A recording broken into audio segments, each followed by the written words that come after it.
Hello, and welcome to the Feeling Good podcast, where you can learn powerful techniques to change the way you feel. I am your host, Rhonda Borowski, and joining me here in the Murrieta studio is Dr. David Burns. Dr. David Burns is a pioneer in the development of cognitive behavioral therapy and the creator of the new teen therapy. He is the author of Feeling Good, which has sold over 5 million copies in the United States and has been translated into over 30 languages. David is currently an emeritus adjunct professor of clinical psychiatry at Stanford University School of Medicine. Hey, David. Hi. Oh, Rhonda. Hi, Rhonda. Hi. Hi, Dave. Hello, David. Rhonda. Dave, nice to see you again. Great to see you guys too. And welcome everyone to episode 164. And should we say who Dave is? Well, I think our listeners already know it's the magnificent Dave Freibush. And Dave is a neighbor. If someone has just tuned in for the first time. And we decided Dave's a good friend and a neighbor, and we thought it'd be good to have a general public person here so we get all different points of view. I'm the person who knows nothing. You're a sophisticated person. Well, thank you. Yeah. So today we're going to continue our discussion that we started with Jill on helping our loved ones. Oh, yeah. Is that true, David Burns over there? Yeah. Yes. I'm here. I'm just looking at the notes for today. Yeah. Figuring out what I'm supposed to say. Yeah. Well, we're talking about how to help loved ones. Can I start with a little story? Yeah. So I keep talking about my kids, and I do have one son who's 29 right now. His name's Josh. He's our great editor. Yay, Josh. Yep. And we thank you, Josh, once again Josh. for the tremendous help you're giving us. Yeah. And, you know, as a young man who's 29 years old, he does not want his parents telling him what to do. Everybody's nodding their heads because I remember when I was 29 and the last thing I wanted to do was listening to my parents' advice. But his father, my husband, is a lawyer who's used to giving advice. And his whole life is about helping other people resolve problems. So, oh, yeah. So when Josh presents, and he's a warm and loving person, and it's so flattering that he will talk to us about stuff that he's dealing with. And Michael that's my husband, will always say, well, Josh, well, why don't you try this? Or why don't you try that? Or why didn't you try this? And one time Josh said, I asked them both if I could tell this story. I just want to let that put out there. Josh said, I would really just like to talk and have you listen and have you not try to help me. Yeah. And I thought, gee, that was communicated in such a great way. And I was really proud of him. But Michael's feelings were really hurt because he thought there was a part of him that didn't know how to relate to him another way. That's a great story. And I was talking to him about that before this podcast, saying, well, when he's talking to you about his situation, what are you feeling? Are you feeling like hopeless? Are you feeling anxious? Are you feeling like you need to, solve something? And he said he doesn't have negative feelings about in that moment. He just automatically goes into, how can I help? I need to resolve this problem. Yeah. I need to do something to give him this advice to fix it so that his life is better. Yeah. Well, that's what our podcast today is all about, is how to help and how not to help. And the reason I decided to schedule this podcast is because we've already covered these ideas at least 2 or 3 times in previous podcasts, but it seems that people absolutely aren't getting it. And so I thought, let's really focus in on this, and maybe someone will get it if we hit it loud and clear. And essentially what happens is I would say that every day almost I get an email from somebody say, how can I help my son? How can I help my daughter? How can I help my spouse? How can I help my whoever? And they're looking for ways to help the other person. And they're saying, oh, every time I try to help him, he yes-buts me, and what can I do? And so we're going to talk about the helping addiction, the compulsion that people have to help, and how it doesn't work and why it doesn't work, and what you should not do when someone's upset, and also what you should do. What is an effective way to do it? So that's what we're going to try to cover in today's podcast. And you want to read our first email? I do. It's from Karl. From Karl, right. Karl writes, love your podcasts. I listen as often as I can, and I keep reading your books. Our son is in an unhappy marriage. Last night, he and I talked, and he mentioned that there is no love in their marriage, just coldness. His children feel the chasm. There's a lack of trust in the home. Our son feels he did not protect his children in defense of their mom, even though he disagreed with her. Now the children feel their father does not have their best interests. Our daughter-in-law feels that everything is fine. She uses the passive-aggressive silent treatment to punish others. Our son says she is controlling and manipulative, and that the children have become that way also. There is no truth in the home. Years ago, she wanted them to go to counseling, but our son refused, and now the tables are turned. It's sad. He wants to go to counseling, and she's she refusing. Doesn't, right? Yeah. It's sad. We want to help, but we don't know how to approach it. What podcast would be helpful to us and to our son and daughter-in-law? We visit our grandchildren often, sometimes one-on-one. Communications are open with them and with our son. Our daughter-in-law feels and tells others that we are conspiring against her. Karl.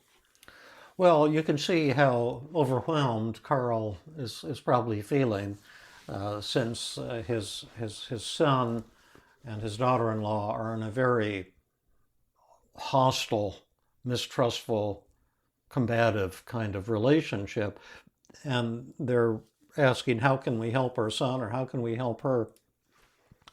And the short answer, and the whole point of this podcast, is that it would be extremely smart not to try to help, and instead to learn how to listen to your son, say, by using the 5 secrets of effective communication.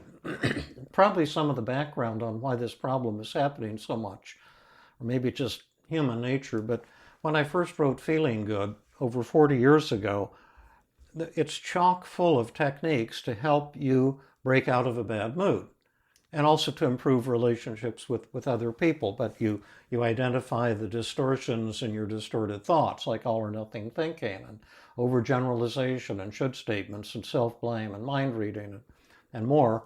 And then you combat those with positive, realistic thoughts that aren't distorted, so you can change the way you feel and break out of a bad mood. But I wrote in that book, these techniques are only for you, to help yourself. If you try to impose these techniques on someone else, they're going to backfire. And that's the same message I'm trying to get to today. When you have a loved one or a friend who's upset, you can do a lot of good with the 5 secrets of effective communication: learning to listen, learning to acknowledge their feelings, to share your own, to see truth in what they're saying, but without trying to help in any way. And if you're willing to learn to do that, and probably most people won't be willing to learn, they won't give up their addiction to helping and codependency and so forth. But if you're willing to learn how to do that, life becomes much easier for you, and your relationship with that other person will improve, and they'll probably appreciate what you're doing. And then once you've learned to listen, this is the whole podcast from top to bottom, just in a nutshell, then you can ask them, do you want some help in addition to the listening? Ask them, how am I doing? What's my grade? Do I get an A on empathy, a B, a C? And if you don't get an A, ask them, where am I falling short? And keep trying, see if you can get it up to an A. But don't ever try to help, whether you're a therapist or a general citizen, until you're getting an A on empathy. And if you're getting an A on empathy, only then can you go in and say, now, in addition, is there something that you'd like some help with? And find out if you can give them some kind of help that they're asking for. But most people, all they're looking for is a listening ear. So that's the background. So let's see what not to do. So one thing, when someone is upset, you'll have an urge to give advice, like your husband. And what's wrong with that, Rhonda? Well, people don't like advice.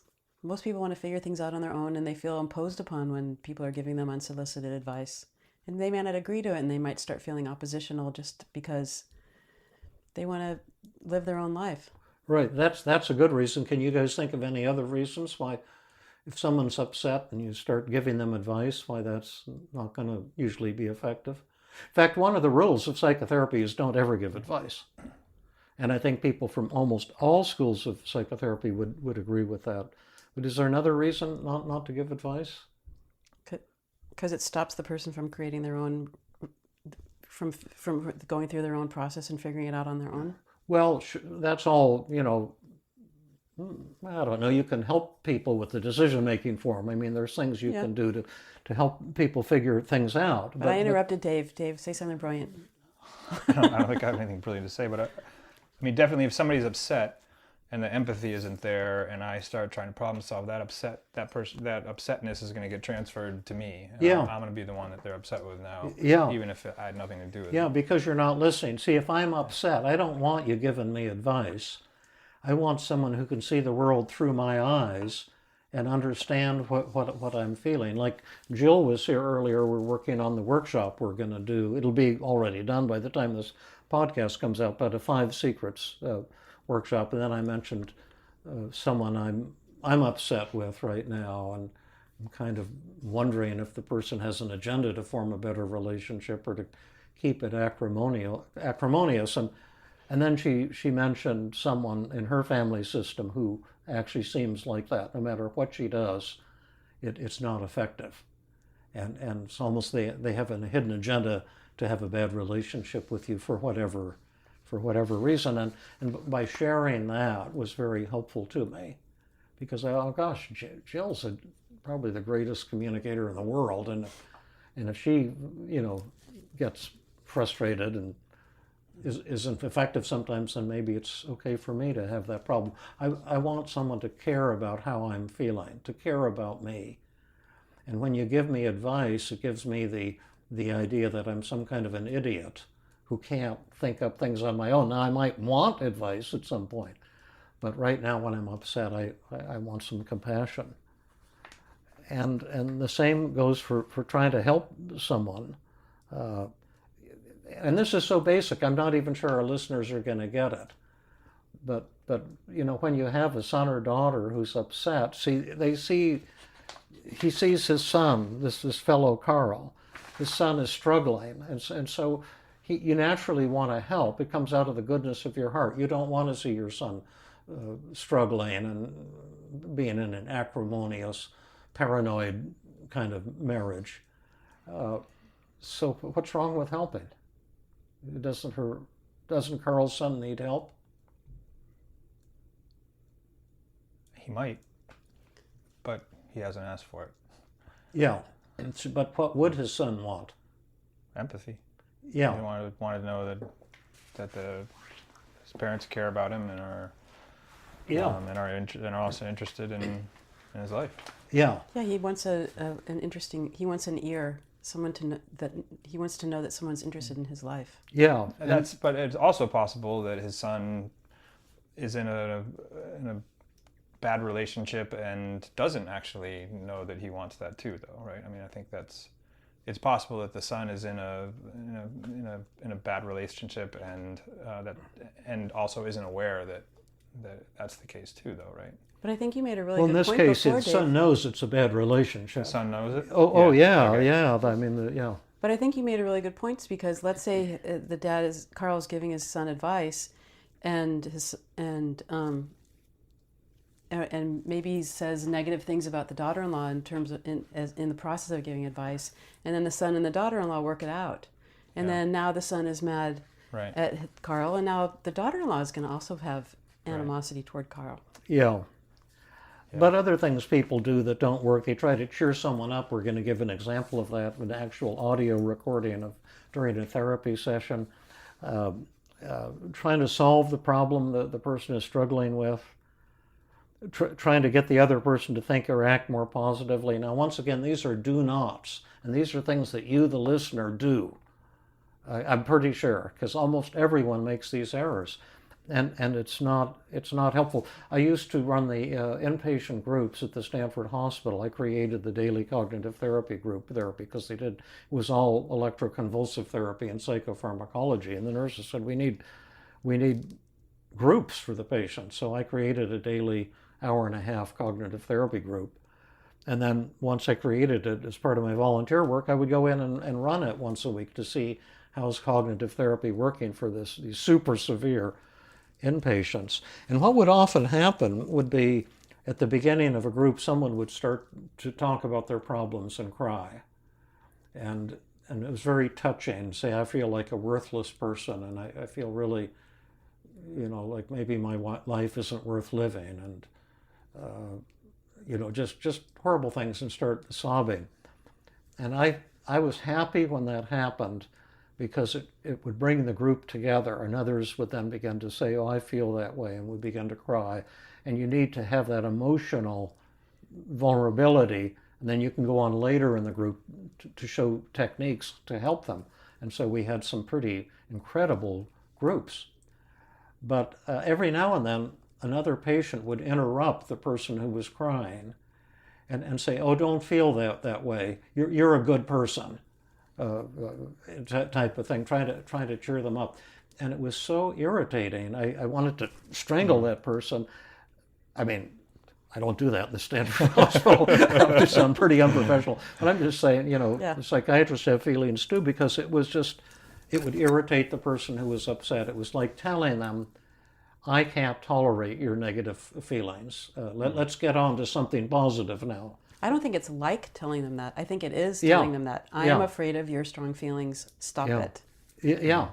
Exactly. So it's kind of a rejection. Trying to cheer someone up is kind of saying, I won't be with you in your suffering. And that's sad. So, you're cheerleading and trying to attempt to cheer someone up. It ends up being a really sad outcome. Yeah. And another example is trying to minimize the problem by saying, oh, things aren't that bad, or things will get better. Again, you're running away from the other person's emotions and from your own. And I know when I'm hurting, I want someone to say, David, I really care about you, and I can see you're hurting right now. And you once said recently you felt angry because of the way someone had treated me, and so that I really appreciated having someone else enter into my paranoia. But I appreciated that, because it was showing your feelings and some concern for me. Now, Rhonda and I recently did a therapy session in the Tuesday group. We kind of treat each other on the idea of physician, heal thyself. We feel that to be a really great therapist, you have to do your own personal work. And one of our therapists bravely volunteered to be the patient. And he had a family conflict problem. And we might still be able to edit the tape. We were going to present it as a podcast, but the editing got so complicated we kind of gave up on it. We might try it again at some point. But it was a terrific session, and the essence of it is the therapist, his mother has some neuromuscular disorder for her legs, and she's lost function, and she has to be in a wheelchair. But then she kept getting up and trying to walk, and she fell and broke both of her hips. And then after she had surgery for that, they told her, you got to stay in that wheelchair, and she did it again and got one of her ankles smashed up. And then they said that she had to go into a nursing facility where she'd have assisted living. She could no longer live alone. And this meant selling the house where the therapist had grown up, with his mom, and his grandparents had lived there before that.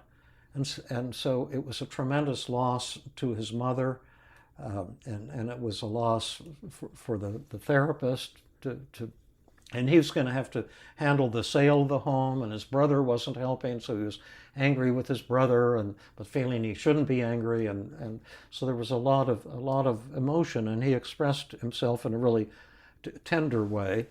And Rhonda and David, who just love this therapist, this colleague of ours, he's just fantastic. He's a very warm and caring, tender fellow. And so, Rhonda, you beautifully used the 5 secrets of effective communication to summarize what he had said to us, to acknowledge his feelings, and just repeating what he had told us, finding truth in what he was saying, and showing some affection and respect, and sharing your own feelings. And I tried to do a little of that too. And then I said, "Now, Kevin, what grade would you give us? An A, a B, a C, because we want to know if we're coming across in a caring way and if he feels that we got his thoughts and feelings." And he gave us an A.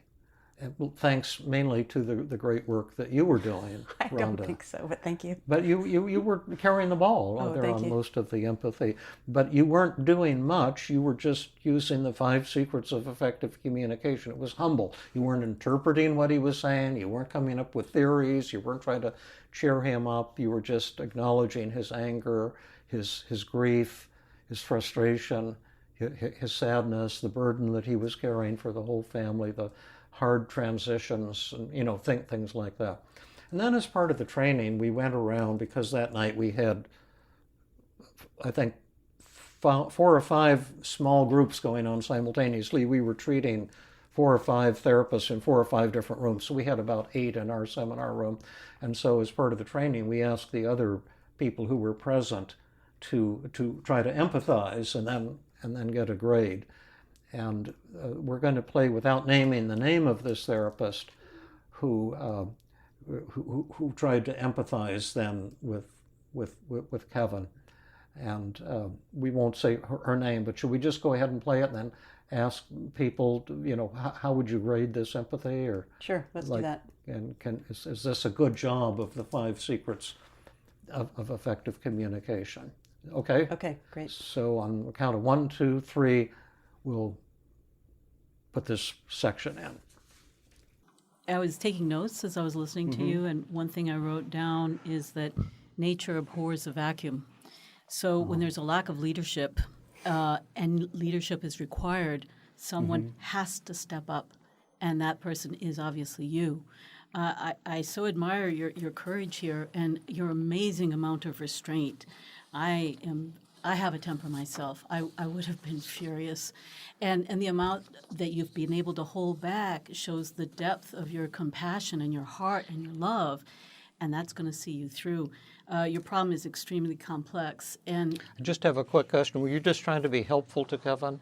Yeah, I'm just giving you support because I don't have any answers to your problem. It's very complex, but I have total confidence that you're going to figure this one out. And I remember the other statement that many people don't choose greatness, but it's thrust upon them. And this situation has done that to you. I just feel like you're coming through with flying colors, even if you might have the anger and the grief. And my final thought is that you're kind of embattled here. This is not an easy time. No one would think it was. So when soldiers are in battle, they don't have time to grieve. They have to move forward. So I just have a quick question for you. Would it be important to find out if you're being successful in your attempts to cheer up Kevin and reassure him? Well, I'm wrapping it up here. I have my thoughts. So in your battle, fighting your battle, you'll have time to grieve later. But moving forward, I think is what you have to do. And that just comes from the heart. I'm a rookie at this. I don't have the techniques or skills that the other therapists here do. I'm just reflecting on what I feel based on what you've said. So how does that affect you? I feel a little bit embarrassed, and I know that you're wanting to be really kind, right? And I appreciate that. Would you ask him what grade you're getting on empathy? Oh, I don't think I need to. I'm getting a failing grade here, but I'm learning too. Do you know why? Yeah. Do you know why? Being a cheerleader? Yeah. Okay. And now we're coming back. So we've edited in that segment. And so here this woman ended up by saying, I guess I'm being a cheerleader. And you heard Kevin, kind of telling her in polite ways that she had missed it entirely. What would you say about that segment, Rhonda? Well, I think she was a really kind-hearted person. Yeah. And I think she was approaching this because she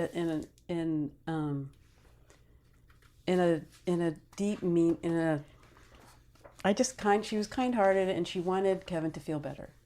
Yeah. And she Just trying to cheer him up. she was trying to cheer him up And say all these and wonderful say things wonderful about him. things about him and make him feel better. She wanted him to, feel better and she wanted to acknowledge some of the great things he had done for his family and that Yeah. he was kind of a superstar in his family and getting all this stuff done and how great his relationship with his mother. So she came at this not from maliciousness or in any kind of negative way, or she just really wanted him to feel better. And that's the thing about it, is when you're doing this to somebody, it really hurts the person, irritates the person, but you don't know because you don't find out. You don't ask for your grade. And then in the evaluation of the session at the end, he put what he liked the best, what he liked the worst. It turned out to be a fantastic session with fantastic follow-up. It turned out to be very helpful to him. But what he liked the least, he says, when someone in the group tried to cheer me up and tell me how wonderful I was. I think he said he felt very embarrassed by that. Yeah, he was being polite to her when he said that, but she got that message. And we don't mean to be overly critical of her. When people come to the Tuesday group, it's to make mistakes. We have the philosophy of joyous failure and have those errors pointed out so you can change if you're willing to. And some people are willing to change, and then others are not so eager to hear critical feedback. Because it's hard to, I've failed millions of times in the Tuesday group, and it's painful, but it's motivating to become a better therapist and learn.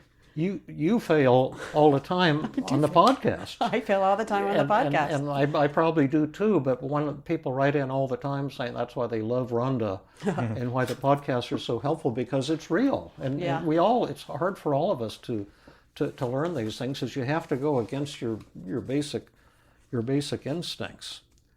So, did I just fail in the beginning when I said, Dave, say something brilliant? Because I'm kind of feeling embarrassed that I said that. Did I put you on the spot, or did you think that was condescending, or what was that experience like for you?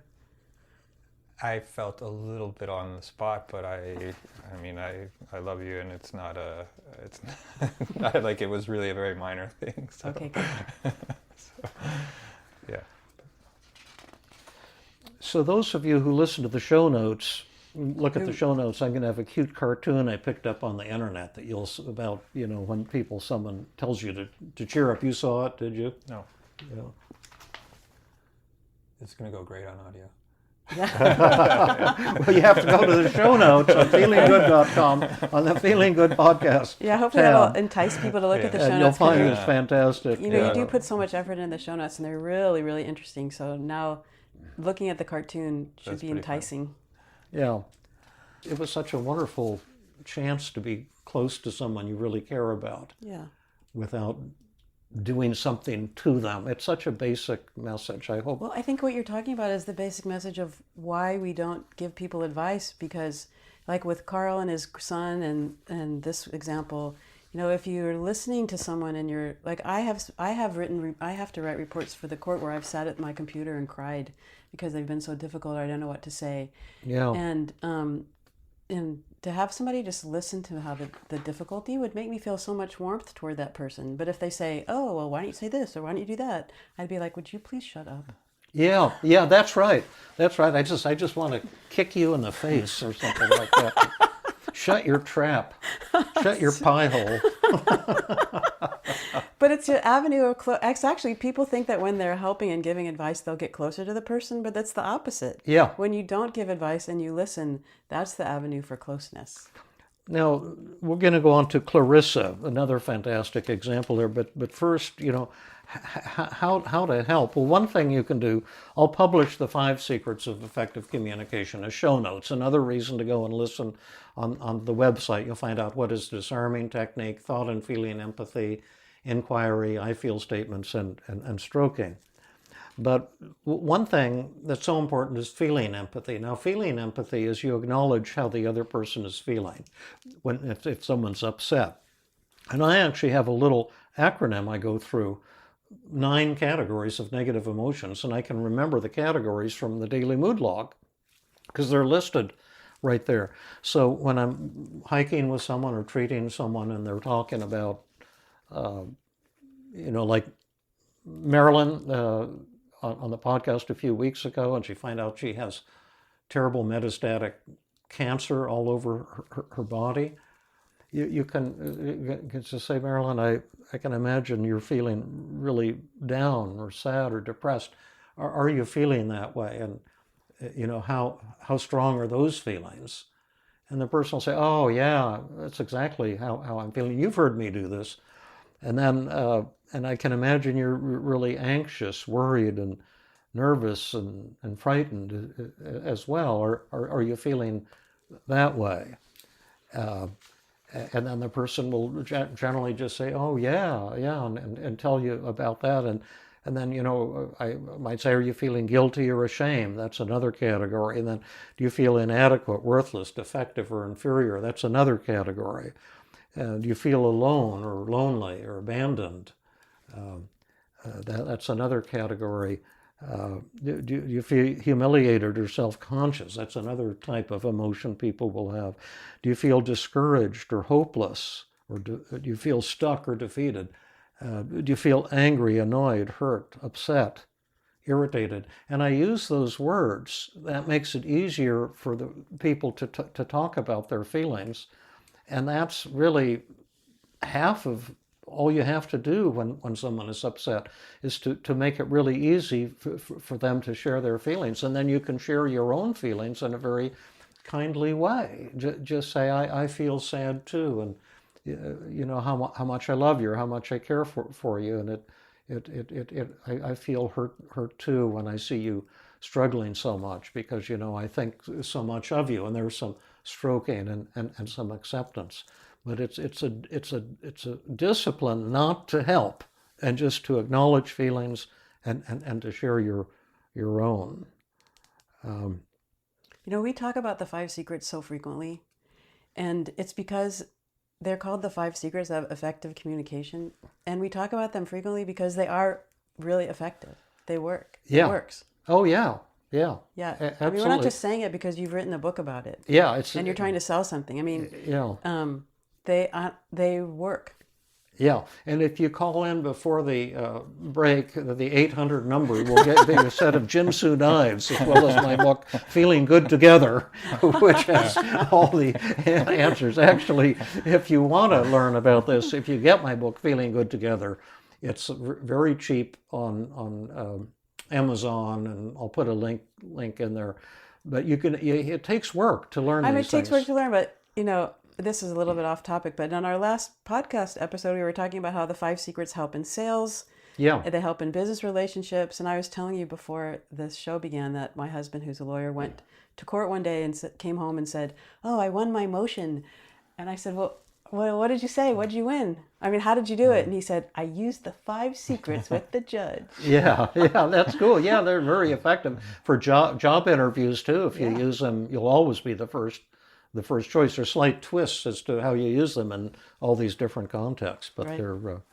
They're powerful. I'll give you one more example. This is a woman who's a good egg, because she allowed me to again use her real example. I changed her name and stuff. She didn't even ask me to do that, but she this really lovely woman, because she's open, she's flexible, she's not defensive, she's hungry to learn. But she was concerned because her son Billy lives at home. He's in his early 20s, and he's been severely depressed for several years and had not responded to treatment with antidepressants and even lithium. And Clarissa had read my book Feeling Good and listened to almost all of the Feeling Good podcasts. She described herself as a true team CBT convert, because she had actually worked with a therapist at the Feeling Good Institute, and her lifelong battle with depression and anxiety ended, and she felt tremendous joy. So she agrees with a lot of what David Burns, have said on the podcast about the chemical imbalance theory. There's no convincing evidence for it, which I've said over and over again. There could be some biological difference in certain kinds of depression, a genetic contribution, but this whole thing that there's an excess or a deficiency of serotonin or some other chemical in the brain is just a lot of hooey. That we don't know the cause. All we can say is that's not the cause. And in addition, I've talked about antidepressants like the SSRIs, Prozac And the recent research indicates that they don't have antidepressant effects to any significant degree other than their placebo effects. Well, we're not to argue that point. I'm just saying she really agrees with this. But her son Billy says things like this: Mom, I know I have a chemical imbalance because this cloud will suddenly come over me, and I feel terrible. And it's not about negative thoughts. I don't have any negative thoughts. My depression is clearly the result of a chemical imbalance in my brain, and I feel doomed because of my genes. So that's a good one, right? Yeah. And then Clarissa would try to cheer him up, she said, which has failed 100% of the time, or would try to convince him that it's not about a chemical imbalance, and that if he really tried Team CBT, he could overcome his depression just as she had done. And these are such common errors. And any loving mother would be prone to make those errors. So how could she respond more effectively? Anyone want to take a shot at it?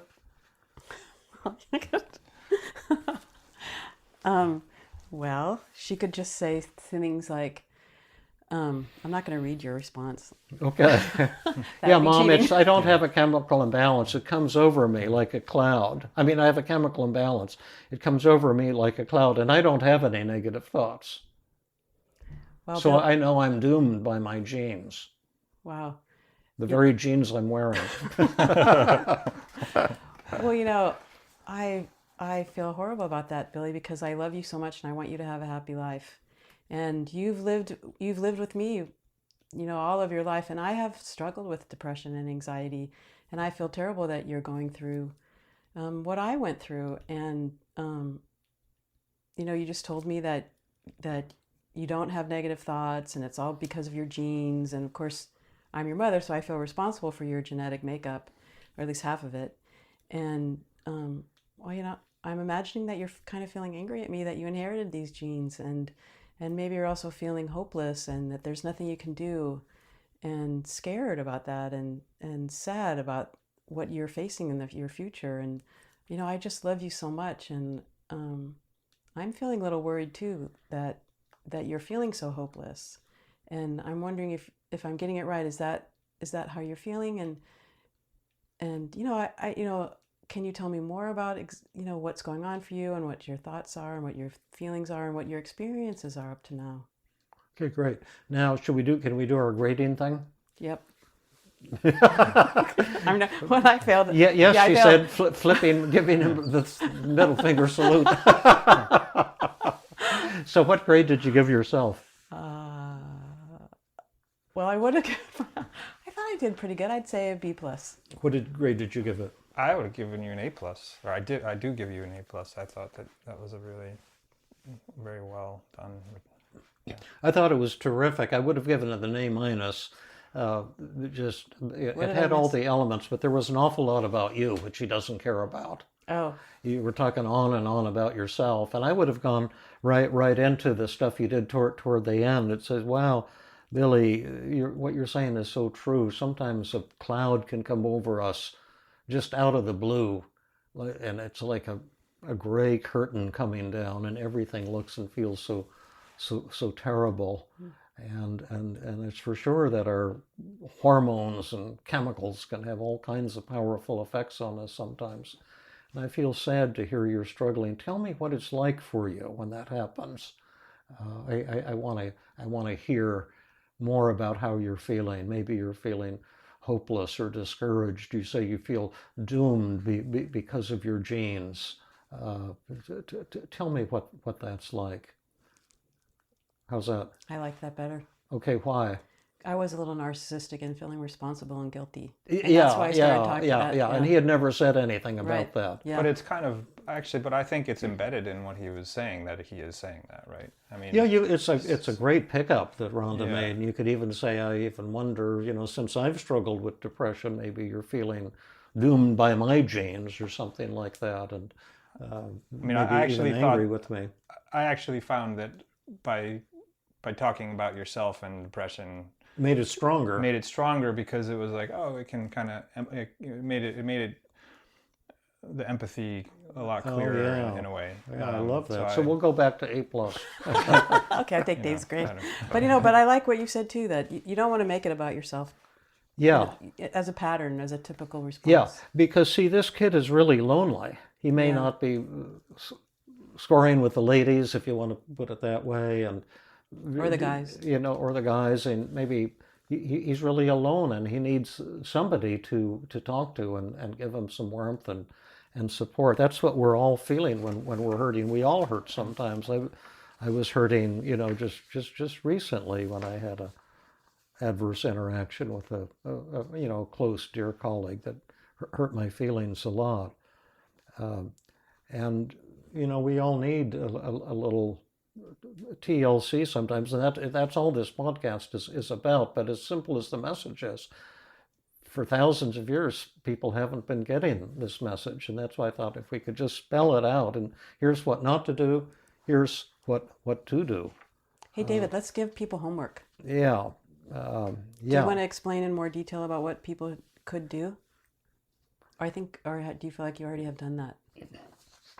Well, we can give them some homework. I was also going to say, if once you've tried to respond to your son or your daughter, whoever it is, then I would say just as we do. It sounds goofy, but just say, how am I doing?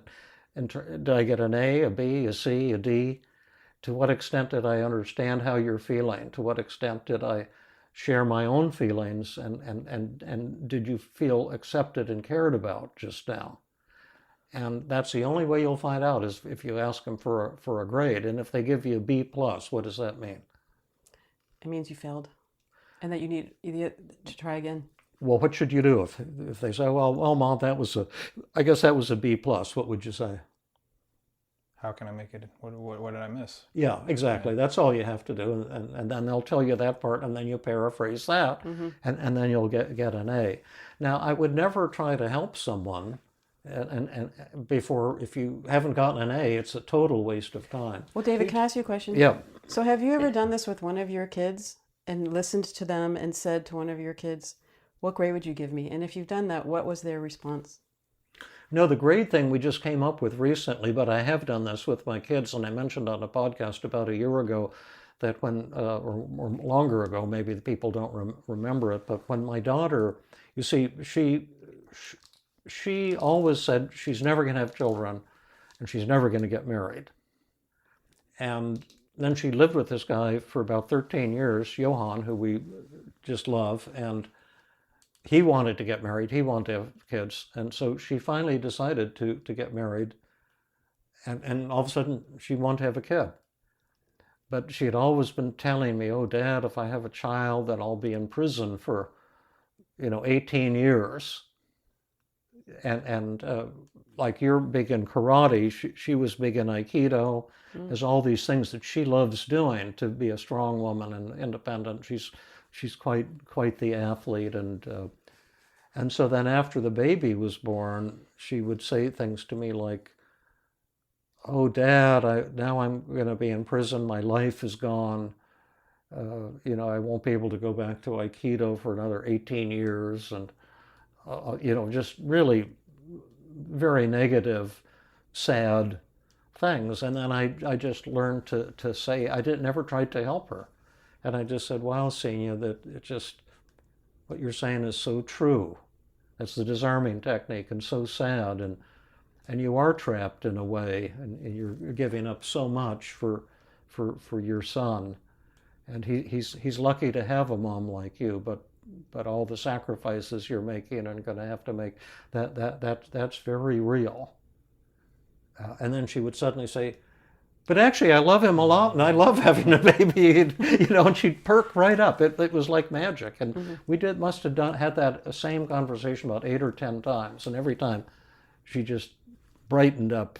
It was so beautiful. And I never, that's why I feel so strongly about this, because I never tried to help, I never had to help, but just showing that warmth and that how much I loved her, and that what she's saying is true. And the moment I agreed with her, she didn't believe it anymore. And that's kind of called the law of opposites. Right. But suppose you do get an A from the person, then what we can teach the listeners to do what we do as therapists. What's the invitation step of agenda setting?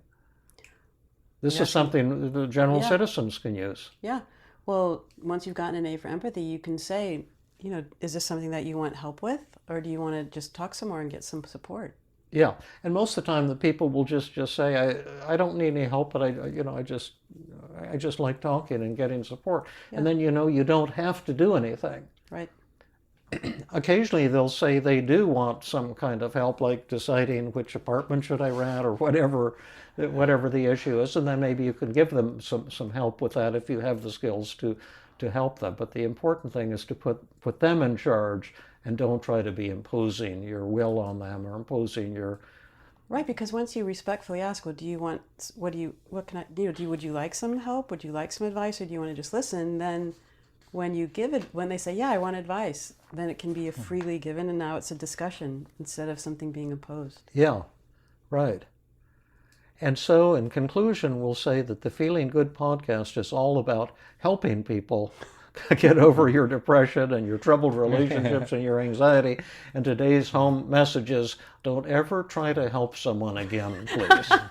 And so the homework is, between now and the next time you listen to this podcast, if someone is talking to you about a trouble they're having or a difficult feeling or negative thoughts, our homework is to respond with the 5 secrets. Yeah, and that's something you may have to practice that on paper. You may have to take a whole week and every day try thought and feeling empathy. You could even take it when you're checking groceries, you could practice thought empathy is paraphrase the other person's words. Thought empathy is acknowledge their feelings or find some truth in what they're saying. So you could say, how are things going? What the guy checking groceries might say.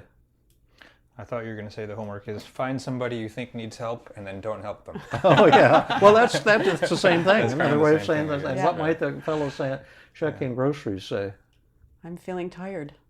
Oh, wow. And now let's hear your 5 secrets response. Oh, yeah. I just asked you how you were feeling. You told me you were feeling tired, and I can really imagine you must be feeling tired. You're standing all day. I can imagine that your feet might even be hurting. And I'm feeling like really happy that you're here and that you're checking out my groceries, and you're doing such a fast job that I'm really grateful that I get to finish and go home. And I feel kind of bad for you that you have to keep working.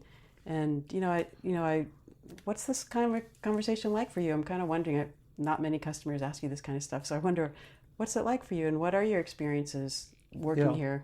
Yeah, that's not bad. You want to hear a short version? I know, that was a little babbling. Just say, I'm sorry to hear that you're feeling tired, and I can imagine it's pretty demanding standing here all day checking people's groceries, and I feel sad to hear that. But I just want you to know, between you and me, that I tremendously admire and appreciate what you're doing. Yeah, it means a lot to me. Yeah, that's great. Yeah, simple. Yeah, I'd like to, when you're at the start, to bring us back to the beginning, you're mentioning your son Josh and his response to your husband. Yep. That, hey, I just want to be listened to. I thought that was really, really self-aware in a way that, I think as a guy, first of all, I think guys tend to be trying more problem solve, that sort of stereotypically, but certainly when I was 29, I would never have had the self-awareness to even understand, that's what I you're wanted. right. That is a cool thing. Neat. Oh, thank you. Who did he pick that up from? His dad?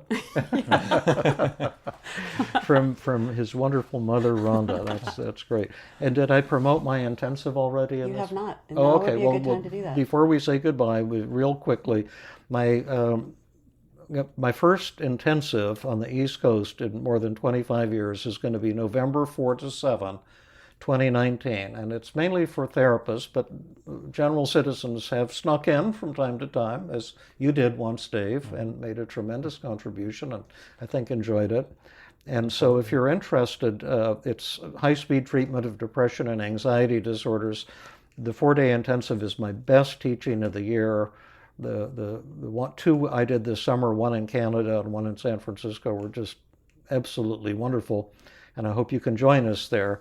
If you're interested, go to my website, which is www.feelinggood.com. Feeling Good is one word with 2 G's in it, and click on the workshop tab, And then you can read about the intensive, click on the link for registration and get all the details and see if that's something you're interested in. If you're a mental health professional or physician, you'll get continuing education credits, a huge amount of them in the, I think over 30 credits in those 4 days. It's a profound experience, both personally and professionally, for anyone who attends. Yeah, they are. They can be really magical. Definitely. I agree. Thank you, Dave. Thank you, David. Thank you, Rhonda. Thank you, Dave and David. And to our listeners, until next time. This has been another episode of the Feeling Good podcast. For more information, visit Dr. Burns' website at feelinggood.com, where you will find the show notes for this episode under the podcast page. You will also find archives of previous episodes and many resources for therapists and non-therapists. We welcome your comments and questions. If you want to support the show, please share the podcast with people who might benefit from it. You could also go to iTunes and leave a 5-star rating. The theme music is Gypsy Jazz in Paris, 1935, composed and performed by Brett Van Donsel. I am your host, Rhonda Borowski. We hope you enjoyed this episode. I invite you to join us next time for another episode of the Feeling Good podcast.